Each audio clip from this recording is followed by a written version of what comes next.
Ciao Moskva, Not the Same Cooking Show, episodio 1, sigla.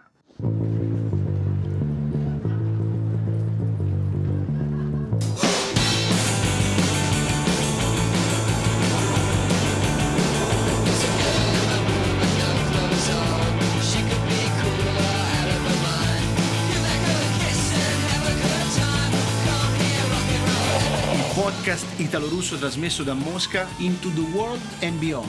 Итало-русский подкаст из Москвы по всему миру и дальше. Abbiamo un programma di ospiti super cool, kitchen, lifestyle e molto altro. В нашей программе только самые крутые гости, кухня, стиль жизни и многое другое. Ciao, Москва. Not the Same Cooking Show.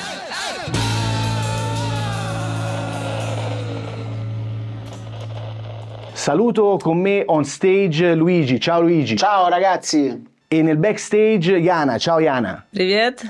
E presentiamo il nostro ospite di oggi.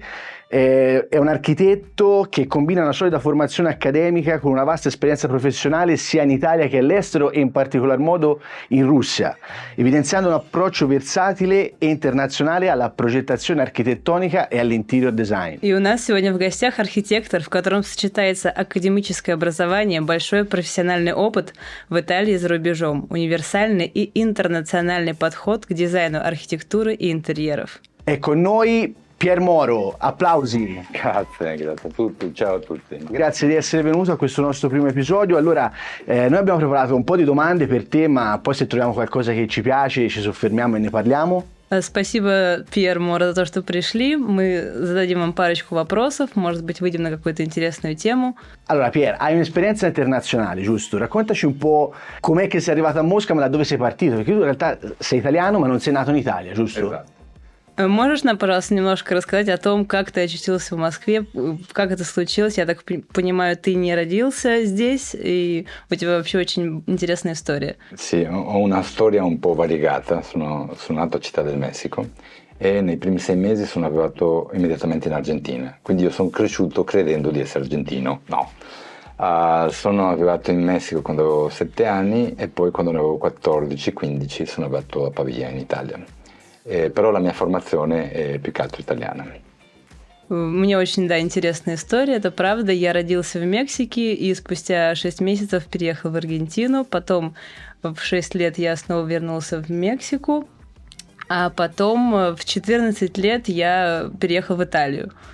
Ecco, quindi ci stavi raccontando che ti sei sentito sempre un po' straniero ovunque andavi, giusto? Stato straniero. Sei uno straniero, sei un expat. Ma non solo, anche adesso, da italiano, quando torno in Italia, non so se voi sentite... Assolutamente d'accordo con te. Ormai Io non si so più diventa dove è casa cosa- mia. Non so più dove Siete è casa stranieri quando tornate in Italia? Ormai sì, sì, perché tu, sì. che lo voglia o no, prendi, assorbi cose che ti fanno cambiare. E ti sembra Ce lo piccola? Cos'è che ti sembra quando torni in Italia? Sembra piccola, antica? No, sicuramente diversa, sicuramente molto statica perché quello che c'è di interessante nella Russia con tutte le sue problematiche è il dinamismo. Absolutely. Во всех странах, во всех местах ты чувствуешь себя иностранцем, и даже в Италии, потому что где ты не бываешь, все эти страны, места меняют тебя чуть-чуть, и ты как человек, нет, не принадлежишь какой-то нации. Мы говорили тоже по поводу, что какая разница, когда ты обратно, да, как ты чувствуешь.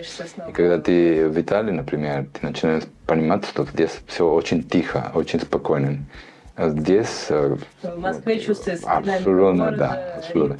Проблем много, но в любом случае это хорошо, да, это quel provincialismo che come lo chiamiamo. No? Condivido. Si sente более su. провинциальным городом.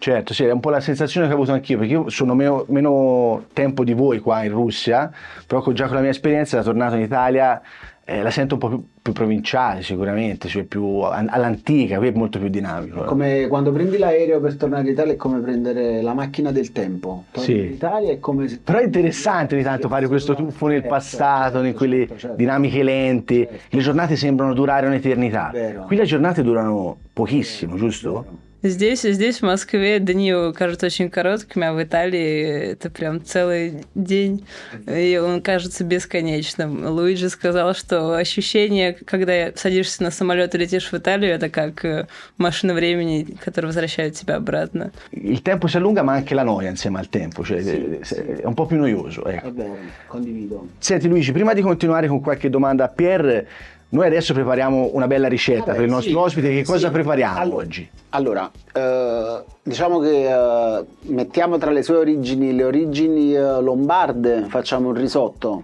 con la zucca perché è stagione della zucca, quindi se per te va bene facciamo un risotto alla zucca. Ottimo. Va bene? Direi azzeccato.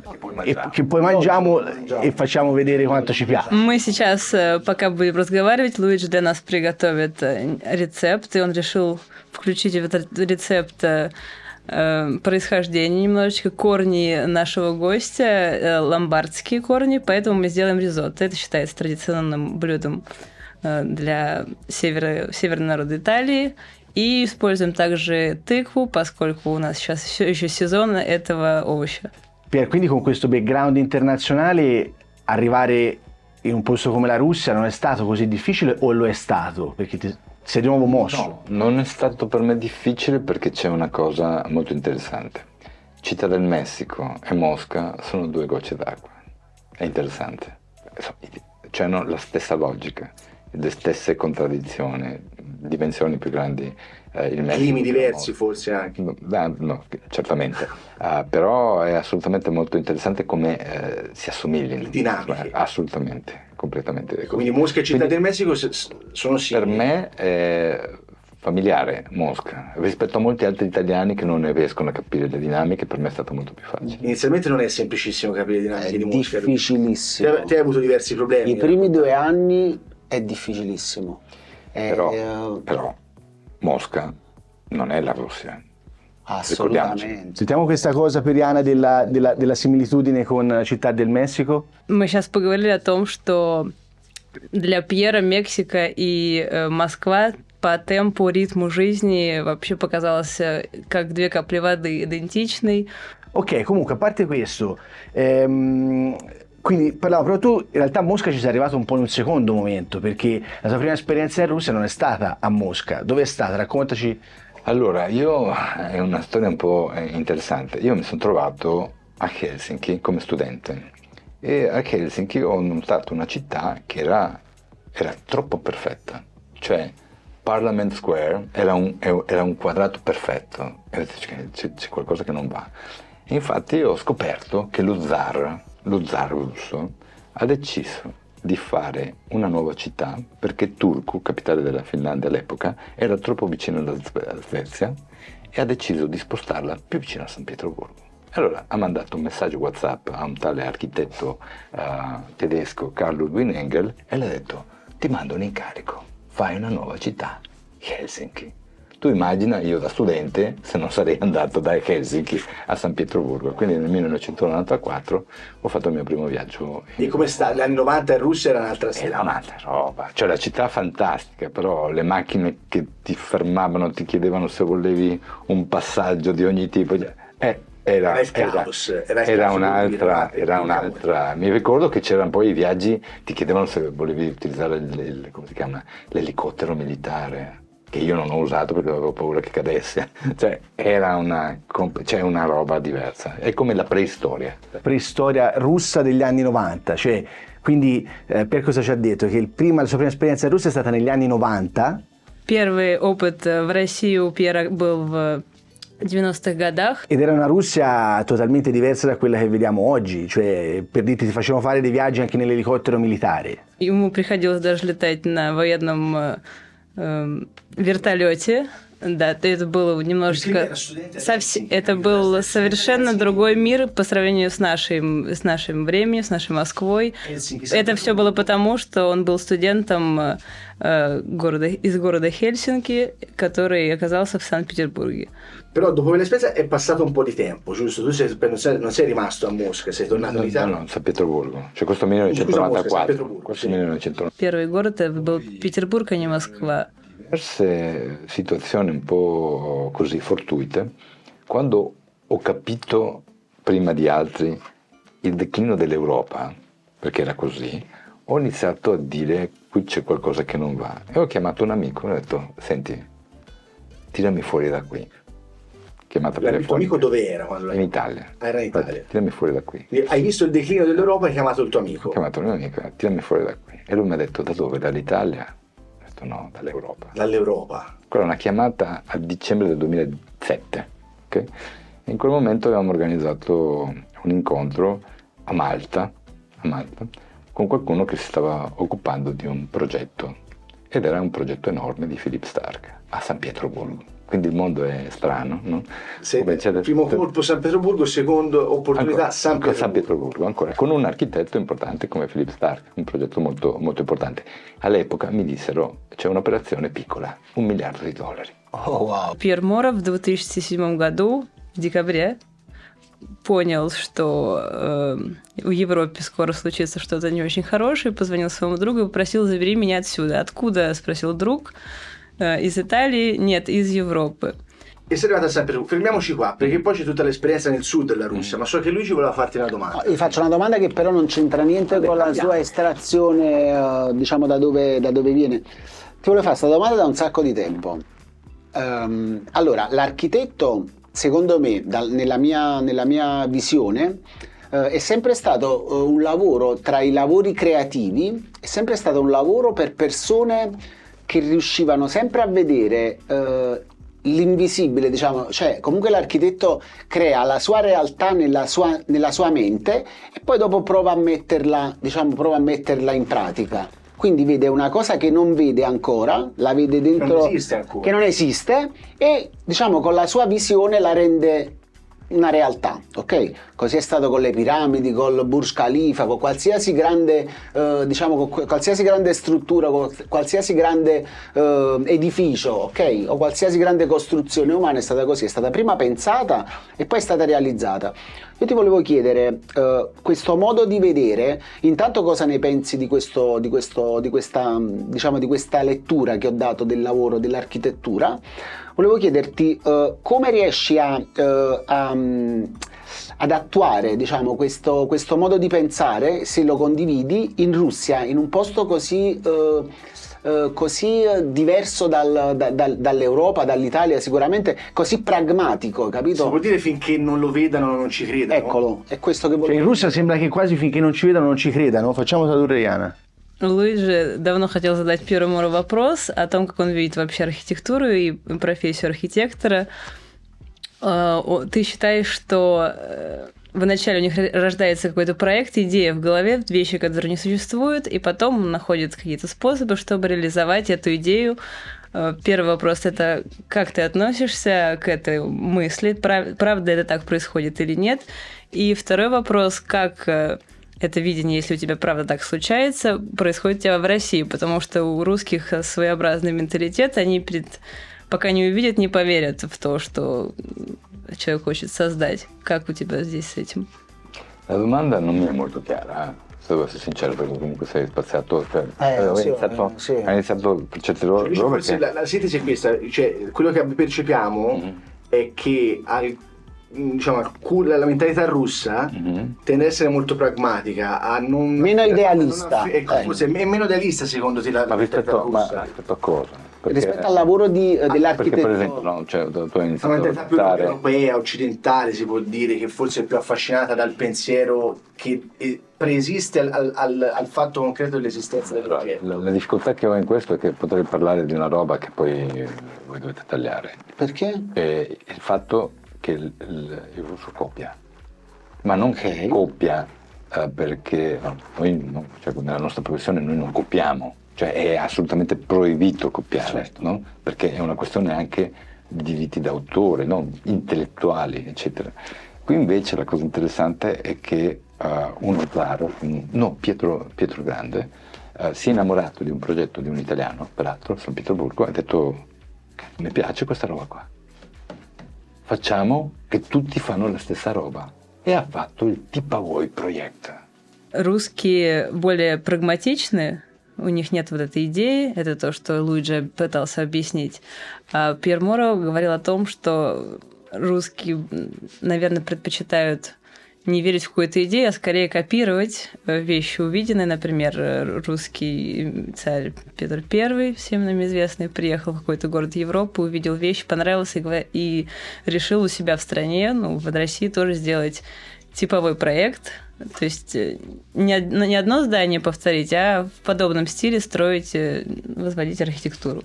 Prima che poi qualcuno mi critichi, cioè c'è un architetto americano che si chiama Frank Lloyd Wright, che se tu Frank vai, Lloyd Wright. sì, che se tu vai in giro per Mosca, attorno a Mosca, cioè sembra che sia vivo, perché hanno copiato tutti i progetti come, cioè, Frank Lloyd Wright è stato riportato qui a Mosca? vivo. È vivo proprio. Perché? Скопировали даже американского архитектора, и кажется, что по некоторым улицам Москвы, что он до сих пор жив, потому что мы видим здесь, в Москве здание до сих пор. Ma non è che chi lo copia si vergogna o dice no, Lo dichiara. Questo è cioè, Wright. questo, capisci perché è difficile rispondere alla tua domanda, perché c'è una questione di etica professionale diversa. Dalla nostra parte, cioè copiare è assolutamente peggio di un omicidio. Все в России стыдятся копировать, и это вообще этика творческих людей. Soздавать что-то новое. Non è che puoi dire, cioè, te lo dicono con tranquillità, ho copiato questo, ho copiato quell'altro. Ma perché? Ma anche se vedi, no, le sette sorelle, cioè gli edifici Guisotti, no? Sono tutti uguali, non solo a Mosca. Li vedi anche in Polonia, cioè una volta fatto una roba, cioè lo copi in continuazione, un copy-paste, ma vogliamo parlare della Khrushchevka, ma è la stessa roba, cioè hanno fatto un progetto e lo hanno replicato, che sia stato per motivi abitativi, di emergenza, tutto quello che volete. Il classico edificio a 5-6 piani, giusto? Sì, esatto. La struttura abitativa popolare. Sì. Khrushchevka, Che è uno stereotipo, lo standard, avevano lo standard, giusto? che però ha deturpato tutte le città, tutte quante, senza Cultura esclusione dello di colpi. standard, si può dire. Senza esclusione di colpi, ha fatto fuori. La domanda se dopo è cambiata nel corso degli anni, però sentiamo Diana su questo punto. Русские не стыдятся, в отличие от европейцев, копировать, и это происходило и в советское время с другими странами, которые входили в Союз. Так мы видим, знаем примеры хрущевок, 7 сестер, 7 башен, которые у нас есть в Москве. Можно сказать, что Россия в советское время это культура стандартизированной архитектуры. Но со временем это изменилось или нет? Negli interni no, per esempio. Se vedi gli interni si vede che sono tutti. Quindi magari nell'architettura un po' sì, no? Dopo che è stato visto per esempio Moscow City, alcuni sviluppi che sono stati sull'architettura, sugli interni no. È completamente copiare o mettere troppe robe. E la tua difficoltà come architetto italiano che per etica non può copiare? Интерьеры не изменились. То есть логика с интерьерами осталась такая же. Мы продолжаем, русские продолжают копировать. Но, может быть, вот снаружи внешняя архитектура, допустим, как Moscow City, у нас уже появляются какие-то свои идеи, свои проекты, что-то более интересное. Scusate, Moscow City non l'ha fatto nessun russo, eh? Non è realizzata da un russo Moscow City. Sono tutti progetti stranieri, per lo più americani. C'è solo un architetto russo che è stato in collaborazione, ci sono italiani, che sia ben chiaro. Cioè, perché sono qua? Perché il russo importa la progettazione e la costruzione di Moscow City è fatta da tutte le aziende turche. Moscow City сделан спроектирован американцами, итальянцами, там был всего лишь один русский архитектор, а сделано это все благодаря туркам. Capite? Ma questo non da adesso. 600 anni fa è stato richiesto di fare i muri del Cremlino da italiani, che non erano architetti, all'epoca non c'era la professione dell'architetto, c'era del mastro d'arte che faceva questo, che peraltro sono arrivati qui e non li hanno lasciati più andare via. Cioè, sono arrivati qua. Cioè, diciamo che è così. Come è capitato identico. Come è capitato anche a San Pietroburgo, cioè vengono chiamati, quindi questa idea dell'importazione progettuale è assolutamente normale e grazie a Dio sono etichettato come italiano e quindi vengo apprezzato su questo termine. Ma apprezzato non vuol dire che la mia vita sia facile nella mia professione. Noi che cerchiamo di capire com'è. Русские еще с давних времен начали вот этот импорт европейской идеи, как мы знаем, что Кремль построен итальянским архитектором. le mura. Стены Кремля. Non tutto il Cremlino perché sennò mi Башни, наверное, le torri anche, и башни, стены. diciamo per Не соборы, не церкви, но да, стены Кремля были построены по проекту итальянского архитектора Фьераванти. Questo non l'ho detto, però se lo sai va bene. Va perfetto.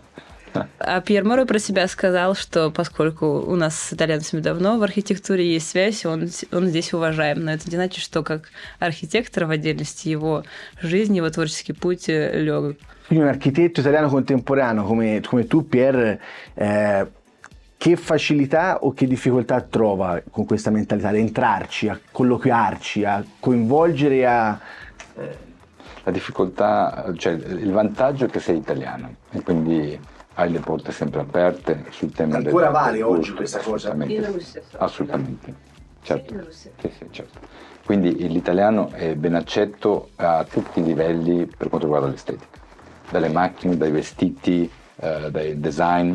Su questo non c'è nulla da È un biglietto da visita. visita. Carta d'identità, italiano, già ti credono sulla parola. Questo è il primo. Трудности были какие-то с вхождением в русское общество, как современный итальянский архитектор?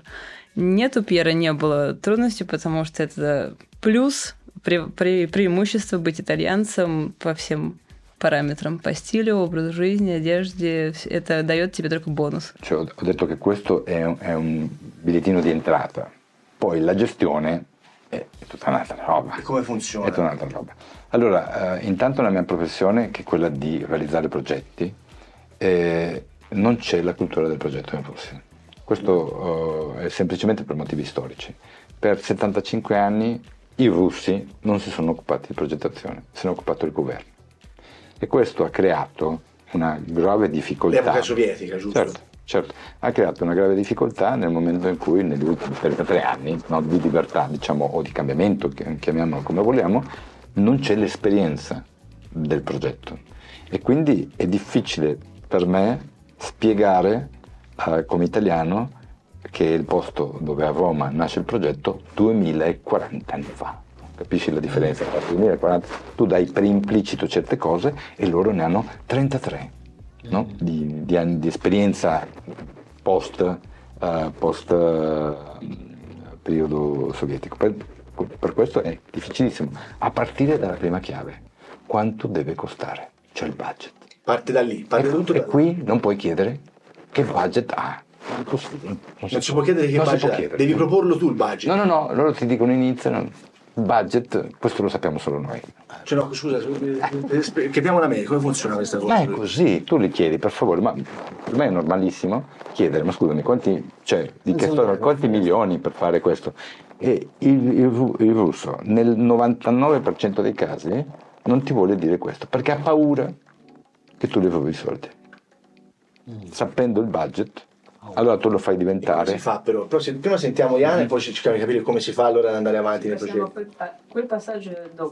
Если визитная карточка итальянца дает Пьеру авторитет, помогает ему войти в контакт, то основная проблема он находит потом, которая связана с культурой русских людей, поскольку до падения Союза у нас большинство проектов финансировалось и вообще велось государством, то сейчас у русских особо нет этого опыта по работе с проектной деятельностью, и трудно объяснить, задать первые вопросы, допустим, о деньгах, какой бюджет, на что рассчитываете, что хотите. Даже с этим уже случаются трудности. Русские не очень любят говорить о деньгах, о бюджете, даже для собственного проекта, для работы, и поэтому Пьеру приходится сталкиваться с такими проблемами. Несмотря на то, что он итальянец и авторитетный, все равно trudno работать. Adesso prendiamo una breve pausa e poi dopo torniamo sempre su questo tema dell'approccio italiano all'architettura qua in Russia con Pier Moro e poi Luigi inizierà a prepararci la nostra ricetta, quindi breve pausa, a tra poco. Ciao Moskva, siamo entusiasti di presentarvi qualcosa di speciale direttamente dal cuore del nostro progetto. Мы рады представить вам кое-что особенное, специально от нашего проекта. Esatto, ecco a voi in anteprima una delle nostre fantastiche felpe. calde, comode e con il nostro splendido logo che unisce l'Italia e Mosca in un abbraccio unico. Вот превью наших прекрасных свитшотов. Теплые, удобные, с нашим крутым логотипом, который объединяет два мира, Италию и Москву. E c'è molto altro da scoprire. Per vedere tutta la nostra collezione e sostenere Ciao Moskva, visitate il nostro negozio online. Чтобы увидеть всю нашу коллекцию и поддержать проект Ciao Москва, заходите на наш онлайн-магазин. Non vediamo l'ora di vedervi indossare le nostre creazioni. Fate tante foto e taggateci. С нетерпением хочется увидеть вас в нашем мерче. Делайте фото и отмечайте нас. Visitate ora ciaomsk.ru e fate parte anche voi della famiglia Ciao Moskva. Переходите на наш сайт ciaomsk.ru и присоединяйтесь к нашей команде. Bentornati alla seconda parte di Ciao Moskva, no The Same Cooking Show, con noi l'architetto Pier Moro, un architetto italiano a Mosca. Luigi, iniziamo la nostra ricetta. Sì, iniziamo la ricetta. Allora, abbiamo deciso di fare un risotto alla zucca, quindi la prima cosa che facciamo, andiamo a stufare la zucca, la mettiamo in una padella con un po' d'aglio, ci aggiungiamo un po' di brodo e la facciamo cuocere. Intanto parliamo, va bene? Grazie. Во второй части Луиджи начнет наконец готовить блюдо. Он сейчас очистит тыкву, помнет ее и немножечко потушит. Allora Pier, ritorniamo un attimo sul nostro discorso che era interessante, no? Questo tuo approccio alla mentalità russa, come lo hai affrontato anche dal punto di vista dei budget, no? Che devi chiedere, devi capire prima di iniziare un progetto. Вернемся, Пьер, к нашему разговору о подходе русских к проектной работе. Allora, è molto semplice. Il russo non ama raccontare di quanti soldi ha, ne ha paura di raccontarlo, ma nella nostra professione è impossibile non sapere il budget. Quindi la forzatura che ho dovuto fare è quella di non aspettare a fare un progetto per poi tirare a indovinare il preventivo o i soldi, ma in realtà iniziare a pressare il cliente dall'inizio. Come poter fare questo? E questa spiegazione mi ci sono voluti 6 anni. 6 anni. Passata tanto dal Rostov sul Don e poi ci racconti come mai. Русские не очень любят рассказывать о деньгах и тратить их, поэтому мне потребовалось 7 лет на то, чтобы понять это. И первую вещь, которую я делаю, приступая к проекту, это не создавать его, а выпрашивать, на какую сумму рассчитывает клиент. Se posso così raccontare in breve che cos'è questo algoritmo che ho creato, sono 5 punti. Allora, i primi 3 sono relativi alla progettazione e i secondi 2 sono relativi alla costruzione. Quindi i primi 2? I primi 3 sono relativi alla progettazione e gli ultimi 2 sono relativi alla costruzione, alla realizzazione. И в течение этих лет я пришел к одному алгоритму, он включает 5 пунктов. Первые 3 относятся к проекту, а последние 2 относятся к строительству, к реализации самого проекта. Quindi ho raccontato i primi 3, cioè il progetto preliminare e il concept, cioè quando noi definiamo di che cosa abbiamo bisogno, di come sarà. Per farla breve, è come abbiamo bisogno di una macchina. Quale macchina? Lada, Mercedes o Maserati. E in questa fase bisogna già capire, si tratta sempre di una macchina, ma di quale tipo di macchina è fondamentale per poter fare il progetto. Quindi lo stadio per l'università o lo stadio per la FIFA? Первый пункт – это концепция. Мы пытаемся понять, что хочет клиент. На примере машин – это Ладу, Мерседес или Мазерати, или там стадион для чего? Для университетский или для проведения матчей.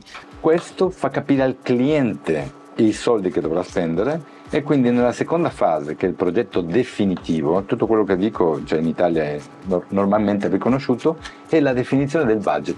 Cioè il secondo punto è la definizione del budget, preciso. И таким образом клиент понимает, на какую сумму рассчитывать, что он хочет, и мы переходим к второму пункту, это определение бюджета проекта. In quel momento, quando il cliente dice ok, per me va bene, come si vede esteticamente, quanto costerà più o meno, perché ancora non è preciso, si passa alla fase di esecuzione dei disegni, che viene chiamato progetto esecutivo. Получается, когда мы поговорили про бюджет, про концепцию, уже примерно есть понимание и у архитектора, и у клиента, что будет на выходе, и уже только тогда мы можем приступать к чертежам, к схемам, к более детальным вещам. Ma in quella fase, quando si iniziano a fare i disegni, ci deve essere un collegamento con due parti fondamentali. Una, le opere edili, e l'altro, tutto quello che viene chiamato in Russia completarsi, cioè il completamento, che sono materiali di finitura, porte, sistema sanitario, sistemi ingegneristici, mobili, illuminazione e tutto, in modo tale da poter avere un quadro completo di che cosa dovrai fare dal momento in cui dai questo progetto alla фаза реализатива. И после этого мы переходим к другой фазе, которая делится тоже на два пункта. Это связи с прорабом и командой, со строительным, собственно, командой. И к комплектации. Сюда входят материалы, всякие сантехника, мелочи, декор, мебель и прочее. Il cliente deve comprendere subito che le opere edili fanno parte del 20% del budget e quella di completazia fa parte del 80%, quindi non sono dettagli così piccoli. Ну, получается, комплектация составляет 80% всего бюджета от проекта, а 20% это строительная бригада, силы. Ora, la cosa interessante di questo processo è che quando tu fai i disegni devi essere consapevole di tutto quello che troverai, le difficoltà già nel cantiere e dell'organizzazione che dovrai fare tra quelli che sono tutte le operazioni di logistica e di montaggio e di trasporto che spesso vengono completamente dimenticate e che sono un costo che spesso supera il 30-40% della spesa iniziale. Per questo molte volte le opere si fermano, perché uno dice sì, costerà 100 e poi alla fine 140-150. Ma tu lo vuoi chiarire fin dall'inizio questo aspetto, con questo algoritmo? Però qui perché è una cosa che dico, poi ti lascio la parola Jana, ma questa cosa che stai portando qua è un'innovazione in Russia, si può dire? Allora, da un certo punto di vista un'innovazione, da un altro punto di vista una necessità che il russo ormai inizia a sentire necessaria. La sta accettando, ecco, quindi questa innovazione Jana anche in Russia è ben accettata rispetto al passato, quindi è cambiato qualcosa nel corso degli anni, questo lo possiamo dire. После строительных работ и комплектации мы должны также учитывать в создании чертежей то, что некоторые материалы и вообще весь этот проект требует еще мысли о логистике, о транспорте, монтаже, и бывает траты бюджета, экстра траты приходятся на эту часть. Диего спросил, для русских это является инновацией, новой вещью, и только в последние года, я так поняла, мы стали приходить к осознанию того, что есть еще такие вещи. Могу сказать просто, что, если могу, да, сейчас это будет понятно. Если человек не знает, что происходит на объекте, на строительной площадке, он будет чертить плохо, он не понимает. Это значит, что тебе нужно уже понимать на стадии, когда ты делаешь чертежи, какие проблемы ты будешь найти на объекте. Я не знаю, если это понятно, если это не хватает. Поэтому я не знаю, если это было... Я на итальянском я это объяснил. Я не знаю, это было так. No, ho spiegato proprio la gente che disegna è gente che non è mai stata nel cantiere, cioè per esperienza. E quindi quando disegna Picasso, con Picasso non fai niente, no? Mi spiego, cioè, fa uno scrivo, hai bisogno di... fanno in Russia o no? In Russia soprattutto, sì. Certo. Cioè la gente che fa disegni non sa che cosa sta disegnando. Allora è vero che in Russia si inizia ad accettare questo, ma non posso essere l'unico che aiuta 140 milioni di persone. Quello che è necessario è che questo sistema venga introdotto a livello educativo nelle università che insegnano ai progettisti a progettare. Questa è la base fondamentale. Per questo motivo insegno alla scuola superiore di economia, scuola di design, il business process. Cioè business process della professione. Di economia qui a Mosca. Esatto. Высшая школа экономики. Si può dire il nome dell'università? Высшая школа экономики. Высшая школа экономики, школа дизайна. У нас, я так понимаю, нет понимания того, что вещи, которые происходят при дизайне, проектировании вещи и то, что происходит на самом деле на строительной площадке. То есть нет этой связи, поэтому это одна из трудностей также по воплощению различных проектов. Это заложено, по мнению Пьера, еще в образовании наших дизайнеров, архитекторов. И сейчас, к счастью, мы приходим уже к пониманию этой связи. И в наше время уже пришло понимание вот этой вот проблемы, и в университетах, в образовательных учреждениях уже начали вводить курсы по бизнес-процессам, это составление бизнес-процессов. Пьер преподает, например, в Высшей школе экономики, да, и школе дизайна. Allora, la cosa che, per sintetizzare, perché poi diventa molto tecnico, tutti quelli che fanno progetti, ma anche le persone che lavorano per me nel mio studio, dicono facciamo i disegni belli per il cliente, perché questo va al cliente. No, sbagliato. Il progetto non lo fai per il cliente, il progetto lo dai per qualcun altro che deve realizzarlo. Il cliente non è interessato al progetto, è interessato alle chiavi della casa. È come se io arrivo da te e ti dico ti do un regalone, ti regalo il progetto di una Aston Martin. Tu mi dici ma sei fuori di testa, cioè che cavolo me ne faccio io del progetto? Cioè io saprei che cosa fare del progetto dell'Aston Martin. Quindi però devi dividere, giusto? Devi dare a chi realizzerà il progetto e al cliente gli fai vedere qualcosa comunque. È chiaro, ma non è il cliente che dice ah che bello, mi piace il progetto è fatto da disegni tecnici che devono essere comprensibili dall'impresa di costruzione che si trova sul posto, non so se mi spiego, e quindi devono essere non interpretabili, no, leggibili. Qui entriamo in un ambito di comunicazione tecnica che è ancora un po' carente. E poi sentiamo Яна, e poi ti faccio un'altra domanda. И логика в проектной работе должна быть такая, что мы рисуем схемы и чертежи, чтобы не показать клиенту не с целью понравиться, а с тем, чтобы они были реализуемы людьми, которые будут им заниматься. Клиенту в первую очередь интересуют ключи и получить готовый проект, готовый дом. I ragazzi a cui insegni alla scuola, all'università, come la stanno prendendo questa innovazione? А как воспринимают это ученики, ребята? Abbiamo fatto un test con delle ragazze molto giovani, no, perché quasi tutte sono donne, di 20-21 anni, ed ero molto preoccupato. Perché ho detto, sei un assistente? Ti vuoi candidare? Esatto. Io ero molto preoccupato perché ho detto non capiscono il business ancora, cioè sono ancora troppo giovani. Invece dopo 5 mesi ho avuto veramente dei risultati eccezionali e loro sono diventate più sicure di sé. Questa è una cosa da non sottovalutare. Non brave, la sicurezza di quello che stanno facendo, che per me è un grande traguardo, insomma. Li adoro, c'è niente da fare.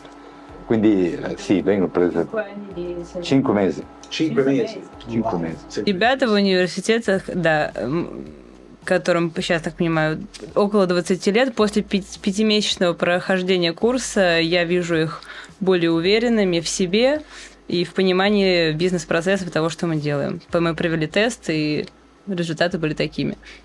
Poi ci racconti della tua prima esperienza prolungata a Mosca dopo San Pietroburgo, che è Rostov sul Don. Poi ci dici un po' la mentalità che hai trovato anche nel lavorare in una città come Rostov e una come Mosca. Quindi raccontaci un po' a che punto siamo con la nostra... No, va bene, la zucca è quasi pronta, l'abbiamo stufata in padella, ti ho detto, con un po' di aglio e un po' di cipolla. Adesso in una pentola a parte facciamo soffriggere la cipolla, cuociamo il riso, questo dopo verrà frullato col mini pimer, verrà aggiunto nel riso con un po' di brodo e facciamo cuocere per 20 minuti. Luigi, tu hai girato un po' la Russia oltre a Mosca, Certo, le tue altre esperienze, prima di sentire ho girato chi è. tutta la Russia, ho girato tutte le più grandi città russe, perché io prima lavoravo in una squadra di calcio e quindi se una città ha una squadra in Serie A ci sono stato, Serie A russa, E quindi sì, mi hai fatto anche un'altra domanda oppure volevo solo sapere? No, volevo sapere se hai girato altre città e che atmosfera hai trovato rispetto a... perché si dice Mosca è la Russia. No, assolutamente. Mosca non è la Russia, anzi. Пока Луиджи у нас подготовил тыкву, сейчас будет приходить к ризотто и луку на сковородке, он нам расскажет вместе с Пьером о своем опыте путешествиях по России, потому что Луиджи много путешествовал по России. E sì, mi sento di dire che Mosca non è la Russia, anzi, tu se vuoi vedere la vera Russia, basta che prendi la macchina, esci 100 km da Mosca e già sei in Russia. Луиджи сказал, что настоящую Россию можно увидеть уже за 100 километров от Москвы. Москва — это немножко другой город. А у Пьера... La mia esperienza a Rostov-Sudon è stata traumatica, semplicemente perché se a Mosca come italiano sei ben accetto, a Rostov-Sudon c'è l'interrogativo: perché sei qui? У меня, к сожалению, был травматичный, плачевный опыт путешествий, потому что если в Москве я признан и уважаем, то в Ростове-на-Дону у меня был совсем другой прием. Quindi è capibile che la mentalità, diciamo, è come 40 anni fa a Mosca. Non che sia chiaro, ce lo raccontiamo semplice. Se a noi a volte Mosca ci sembra qualche anno indietro dell'Italia, Rostov è 40 anni indietro da Mosca. E con questo ve l'ho sintetizzato, non c'è niente da dire. Cosa vuoi spiegare? Nulla. Чувствуется, что в Ростове люди как будто с менталитетом 40 лет назад. То есть они отстали немножечко. Если Москва отстает от Европы, как считается, lет на 20, то в Ростове-на-Дону еще дольше, lет на 40. E a Mosca? A Mosca, sono 15 anni che bazzico sulla Russia, quindi insomma 9 anni. 9 anni a Mosca. Sì, adesso. Я 6 лет прожил в Ростове и 9 в Москве. Però la mia esperienza di Rostov la racconto sempre come la sensazione di essere stato Robinson Crusoe senza venerdì. Про мой опыт жизни в Ростове я всем рассказываю как Робинзон, но без пятницы.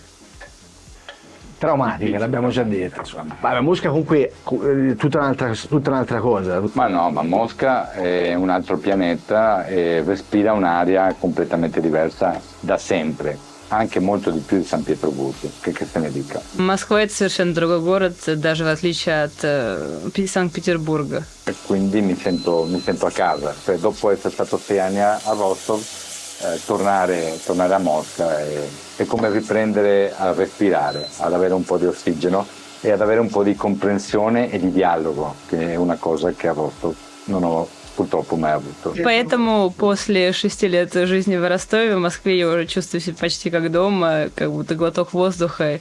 Я здесь более понят и признан. E a parte questo progetto dell'insegnamento, progetti invece operativi con lo studio che stai seguendo, di cui ci tieni particolarmente. Ecco, sentiamo... Какие больше тебе нравятся проекты, которые из актуальных, которые ты сейчас ведешь? Allora, è molto buffo perché in ogni caso, non so per quale motivo, voglio stare sempre a Mosca e sto facendo il progetto di interni di un bellissimo appartamento di un mio cliente che lavora a Krasnodar, e quindi di 160 metri quadri. Я всегда нахожусь в Москве, но клиенты у меня из разных городов. Вот сейчас я делаю очень красивый интерьер в доме моему клиенту из Краснодара. E ieri ho avuto un incontro con dei businessmen di Krasnodar che mi chiedono di fare i loro nuovi uffici in un intero edificio. E quindi mi sembra un po' una profezia, come uno che vuole stare a Mosca e la Russia ti chiama, no? Come una missione, no? Come una missione, questa volta non a Rostov, ma a Krasnodar, che comunque la reputo un po' più aperta rispetto a Rostov-Sudon. А вчера у меня была встреча еще с одним клиентом, который хочет поработать со мной тоже в Краснодаре. У меня ощущение, что Россия зовет меня и не dает мне продолжать жизнь в Москве. Adesso devo fare 2 domande in contemporanea a Pier e a Luigi. Pier da architetto e Luigi da chef. Consigliereste a un italiano oggi 2023-24 la Russia come campo di prova della sua professione. Prima sentiamo Pier e poi Luigi. Я хочу задать вопрос Луиджи Пьеру, как повару, как архитектору. Direste venite in Russia un italiano? Советуете ли вы приехать итальянцу в Москву? È molto difficile rispondere a questa domanda perché io sono un po' apolide, nel senso che sono un po' ovunque, ma un italiano che vuole dinamismo significa anche rischio ma anche grande opportunità, certamente sì. Se invece uno vuole il caffè mattutino nello stesso posto, con la brioche, il cornetto, no, questo non è un posto. No. Пьер считает, что для тех, кто ищет приключений, готов к новому и готов работать, да, наверное, он бы посоветовал, хотя он не считает себя к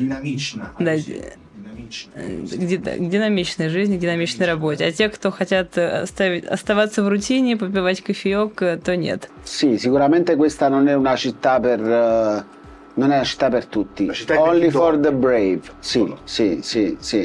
Questa è una città molto, molto dura, abbiamo visto, molto competitiva. Io la paragono a un grande vortice, già l'ho detto in passato, la paragono a un grande vortice che nei primi 2 anni ti sballotta da una parte e dall'altra. I primi 2 anni per me sono fisiologici per l'acclimatazione, si dice così, no? Ambientazione. Sì. Dopo questi 2 anni o vieni scagliato via da questo vortice oppure vieni risucchiato all'interno e non ne puoi più uscire e non ne vuoi più uscire. Quindi io mi sento di consigliare questa città perché comunque in un certo senso io amo questa città. All'inizio no, adesso ti posso dire che la amo, però comunque è una città dove niente è dato per scontato, cioè è una città molto dura, posso dire, molto dura, però allo stesso tempo se tu riesci a passare oltre, diciamo, le differenze culturali, il clima, tutte queste cose, ti troverai alla grande dopo, se riesci ad andare oltre. Луиджи тоже считает, что это сложный для жизни город, очень конкурентный, динамичный, здесь тяжелая жизнь. Это он сравнивает Москву с большой воронкой, в которой тебя примерно 2 года болтает, и ты или остаешься внутри этой воронки, или тебя сносят. Но если ты остаешься, то ты хочешь здесь пробовать, пытаться. То есть эти 2 года как в качестве акклиматизации. Надо привыкнуть, превозмочь себя, и цель будет оправдана. I gusti culinari, vuoi dire qualcosa? No, volevo dire che è buffo perché io cerco di parlare molto brevemente per dare l'opportunità agli Anna di tradurre. Invece Luigi fa un monologo enorme e lui ripete tutto, è fantastico. Adesso faccio anche il monologo. Io so la risposta a questa tua domanda, a questo dubbio, perché credo dipenda anche da una questione dialettale. Perché lei in qualche modo ha avuto un'esperienza di molti anni in un'azienda dove si parla un po' il dialetto di Luigi, e il tuo dialetto, che come sappiamo in Italia abbiamo 100 miliardi di dialetti differenti, forse le risulta. Perché Luigi parla delle cose più semplici. Sì, sono un po' più semplice io, molto scusate. tecnico quello che dico. Quindi. È molto tecnico. Pier, raccontaci un po' cosa ti piace mangiare, quali sono i tuoi piatti preferiti. Перейдем к более простым вопросам. Какие у тебя, Пьер, любимые блюда? Что ты любишь поесть? Allora, quello che mi manca dell'Italia è ovviamente il cibo, su questo non c'è niente da fare. Ma si trova l'Italia qua a Mosca, dai? Sì, però in ogni caso, insomma, fai fatica a trovare esattamente. La vera Italia, un italiano vero, sentiamo bene. То, что мне действительно не хватает здесь, в Москве, даже это еда. Диего не совсем согласен, потому что что-то можно найти, но нет, Пьер не дается. Quindi per dire quello che mi manca, a me manca un normale piatto di spaghetti carbonara, che poi ho scoperto qui i ravioli alla carbonara che mi sono rimasto estasiato. Quindi Ravioli alla carbonara. Esatto, corretto o no? Sì. Ravioli alla carbonara, sì.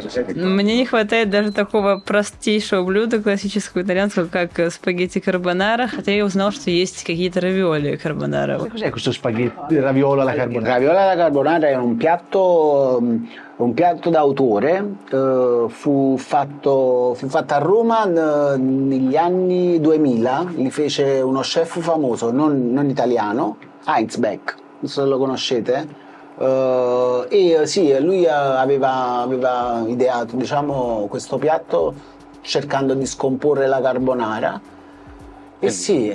Io l'ho provata. Sì. L'hai provata Qui a Mosca. Sì, Qui a qua Mosca. si fa Questa cosa anche qua. fantastica. Molto buono, sì. Fantastica. Луиджи рассказал, что это блюдо необычное было придумано в Риме одним не итальянским шефом, да, Айнсбек, австрийский повар. Che ha detto se lo conosciamo, certo ci siamo tutti i giorni, prendiamo il caffè insieme, chiaro.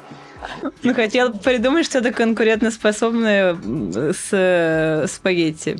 И всем понравилось, очень здоровское блюдо, необычно. E invece mi avevi fatto la domanda per quanto riguarda il bere. Ormai non bevo più, però mi piace molto il vino rosso ed è complicato trovare il rosso giusto qua. Quindi le bottiglie italiane lasciano un po' desiderare. L'import di vino italiano è difficilotto da quanto... Non è che è difficilotto, a volte non è il prodotto, diciamo, che desideri. Non entro nel dettaglio. Riescono ad importare, ma non quelli di grandissima qualità. Diciamola così, va? Что касается вина, хотя я в последнее время перестал пить, то настоящие красные, хорошие итальянские вина очень трудно найти. Сюда привозят, да, итальянские вина, но не того качества, которого бы я хотел. Quindi qui ho iniziato E quindi hai smesso di bere. Allora, ti dico, nel 2009 sono andato in un ristorante e il sommelier, ho chiesto una bottiglia di vino italiano e quando l'ho ricevuto e l'ho bevuto ho detto guarda che questo non è quello che c'è, no, c'è qualcosa che non va.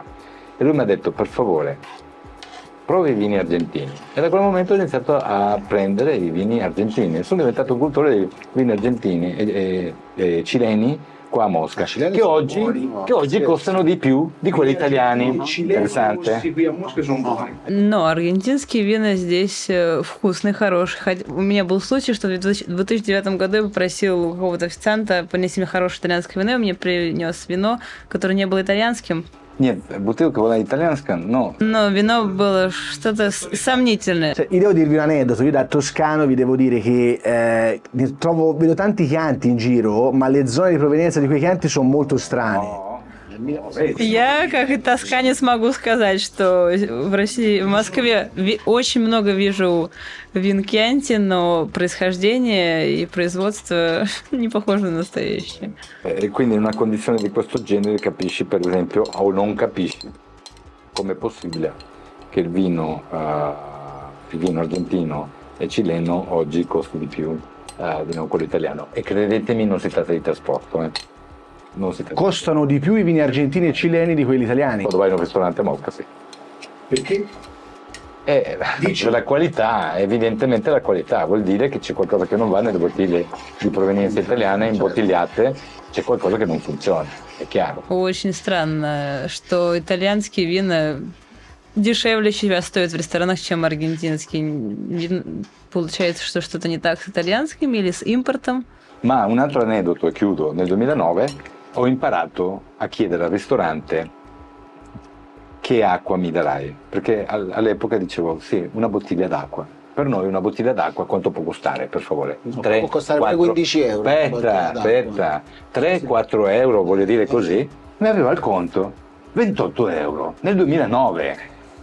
Io ho detto che acqua è questa qua, non so, benedetta da Dio, cioè fatemi capire.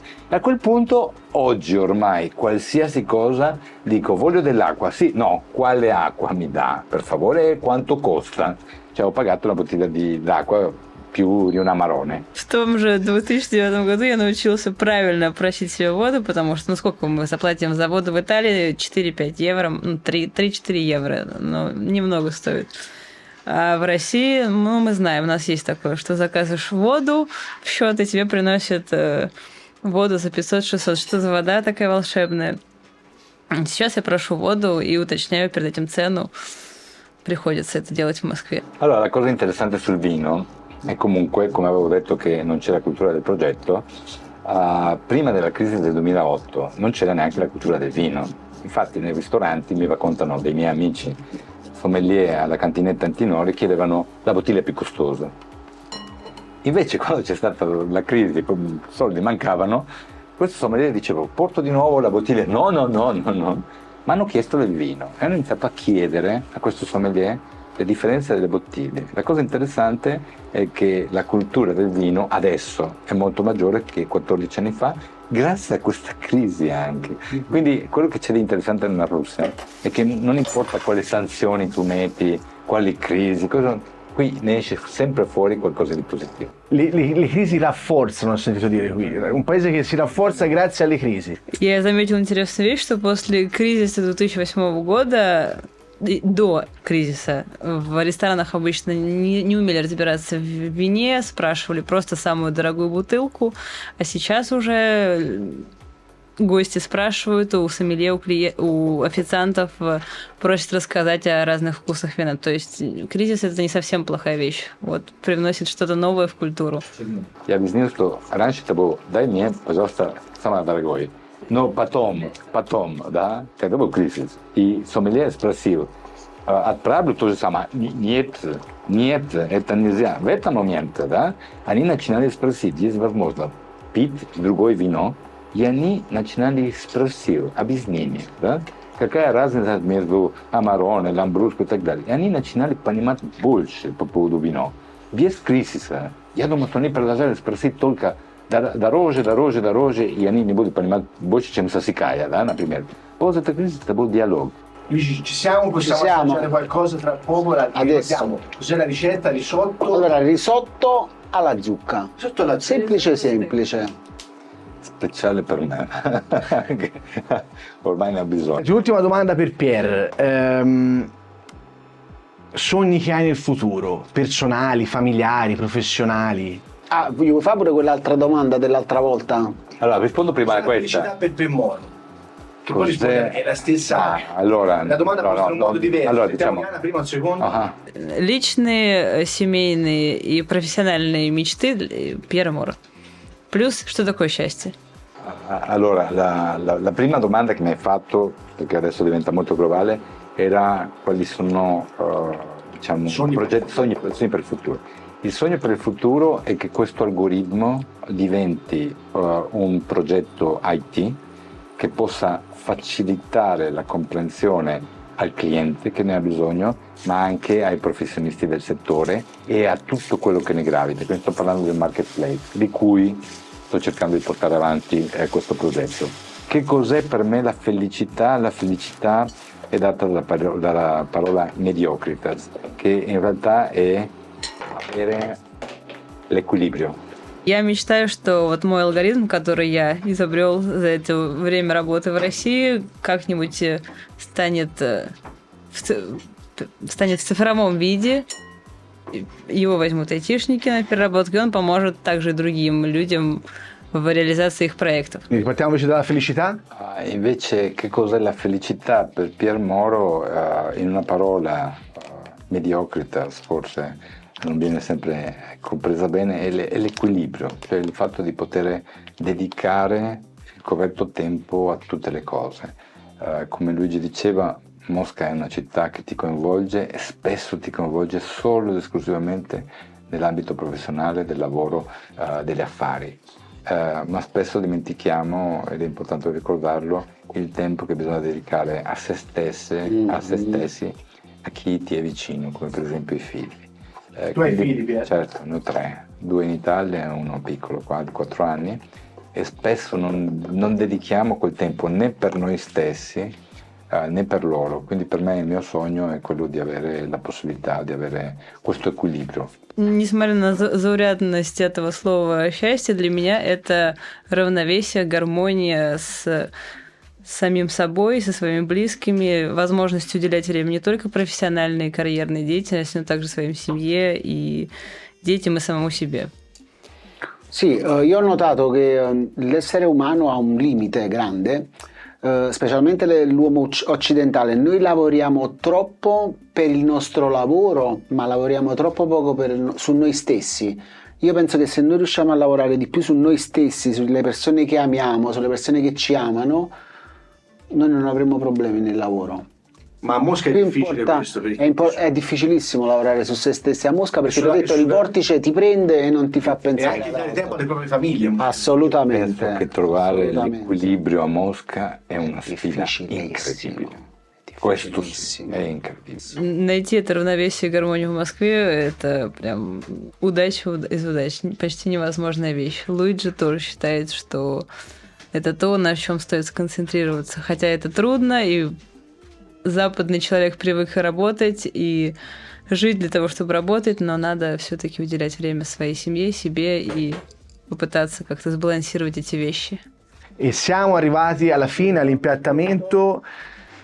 Io prima che Luigi inizi a servire vorrei ringraziare tantissimo Pier Moro di essere stato con noi e mi auguro torni con noi a raccontarci dell'evoluzione dei suoi progetti. Большое спасибо Пьеру Мору. Перед тем, как мы приступим к еде, мы хотим его очень сильно поблагодарить за то, что он пришел, уделил нам свое время и рассказал столько всего интересного. Seguiremo lo sviluppo del progetto IT e ti richiameremo. Sono io che ringrazio voi per avermi ascoltato, Grazie di tradotto così difficilmente. Sapevo che eri una persona interessante, ma non sapevo fino a questo punto. Ma Grazie. adesso verrò pagato con una verrai risata pagato. alla zucca, ragazzi, che non è da poco. La ragione per cui Pier è con noi per assaggiare.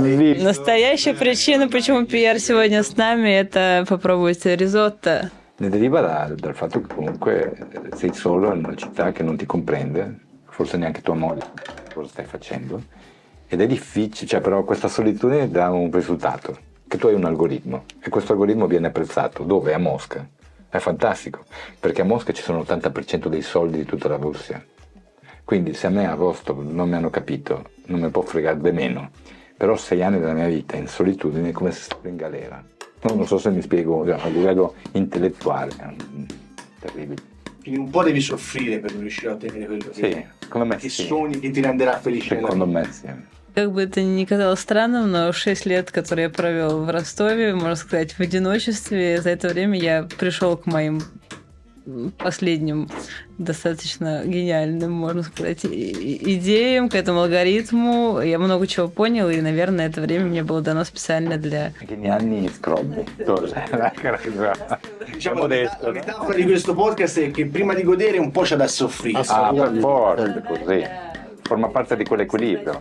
E quell'equilibrio di cui parlavi. Certo, non c'è dubbio. Tu non puoi capire, tu non, tu non puoi, mediocritas è più... Sa più di mediocre. Oh, grazie, posso? Devi. Devo? Wow. Devi. Aspetta, faccio subito. Siamo anche ringraziare Luigi, grazie. Grazie a voi, grazie. Grazie a Iana, Grazie ragazzi, Vladi, grazie alle Vlad. camere. Grazie Pier. Spasibo. Grazie a tutti. Grazie mille. Grazie. E Grazie. noi andiamo a mangiare.